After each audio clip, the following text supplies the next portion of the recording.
예, 이번 회담에서 종전에 대한 합의에 서명할 수 있을 것이다. 트럼프 대통령이 이 발언은 특히 우리와 밀접하게 엮인 문제라서 더 관심인 거죠. 지금 청와대는 어떤 입장인지 취재기자 연결해서 들어보도록 하겠습니다. 자, 고석승 기자, 청와대는 일단 트럼프 대통령 이번 발언에 대해서 어떻게 평가를 하고 있습니까? 네, 청와대 김의겸 대변인은 정례 브리핑에서 트럼프 대통령이 북미 정상회담을 앞두고 이런저런 구상을 하고 있는 것으로 보인다면서 구상이란 건 진행이 되면서 달라질 수 있기 때문에 그런 부분에 있어서 그때마다 청와대가 입장을 내기는 어렵다고 밝혔습니다. 일단 트럼프 대통령 발언의 진위를 파악하는 데 주력하고 있는 것으로 보입니다.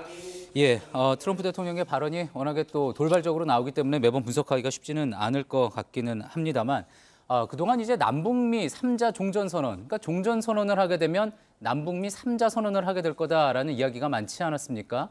자, 그렇다면 이번 트럼프 대통령 발언이 우리를 제외하고 북미 간의 양자 종전선언이 되는 것 아니냐 이런 이야기도 나오는 것 같습니다. 청와대는 이에 대한 입장 내놓은 게 있나요?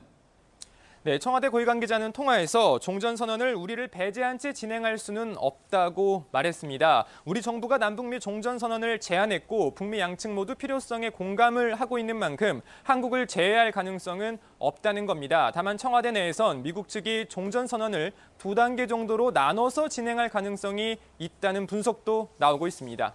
2단계로 나눠서 진행을 한다면 어떤 방식을 의미하는 겁니까?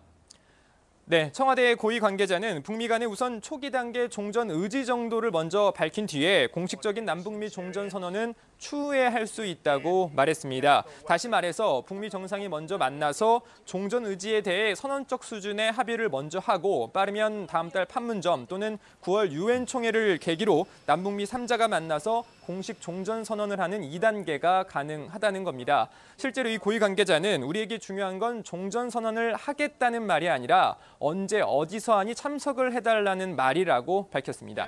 그렇군요. 자, 그렇다면은 트럼프 대통령이 이제 종전 선언에 대해서 언급을 하기는 했지만 그렇다면 문재인 대통령이 이를 위해 싱가포르에 갈 가능성은 크지 않다 이렇게 볼 수 있겠습니까? 네, 김의겸 대변인은 오늘 브리핑에서 싱가포르에 갈 가능성이 낮아졌다고 말했던 어제 상황에서 변동된 게 없다고 다시 한번 강조했습니다. 또 다른 청와대 관계자도 만약의 가능성은 여전히 남아있지만 사실상 싱가포르에서의 남북미 종전선언 가능성이 다시 커진 것은 아니라고 밝혔습니다. 예, 청와대에서 고석승 기자였습니다.